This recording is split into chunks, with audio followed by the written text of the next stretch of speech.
Senyum Hajah Hikmah ibu mertua M Satir tak sangka viral beri makan 30 penumpang, dapat uang dari bos. Kisah sopir bus Borlindo yang membawa 30 penumpang rute Palu Makassar mengajak penumpang kelaparan makan di rumah mertua saat hari lebaran tengah viral di media sosial. Dengan keikhlasannya memberi makan gratis ke penumpang, kini Satir naik jabatan menjadi sopir utama di PT Borlindo Mandiri Jaya. Selain itu, pihak manajemen PT Borlindo Mandiri Jaya juga bakal memberikan Satir kendaraan tipe baru untuk mengangkut penumpang.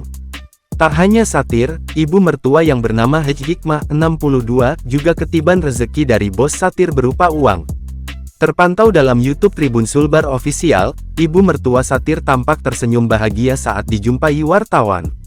Ia pun tak menyangka aksi menantunya bisa viral di media sosial. Meski begitu, Haj Hikmah tampak tak banyak bicara saat dijumpai oleh wartawan.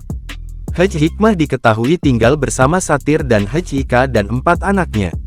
Adapun sumber penghasilan sampingan Satir dan sang istri di rumah diketahui usaha gas LPG. Adapun Satir tinggal di Jalan Mongin Sidi, Kelurahan Sidodadi, Kecamatan Wonomulyo, Polman. Di rumah panggung itulah ia menjamu 30 penumpang pada saat hari lebaran. Ternyata Satir sudah menyiapkan jamuan tersebut bersama istrinya, Hajah Ika, 40. Adapun hal itu ia lakukan lantaran tidak adanya warung makan yang buka saat momentum hari lebaran. Sementara Satir saat itu sedang dalam perjalanan dari Palu Sulawesi Tengah, Sulteng, menuju Makassar.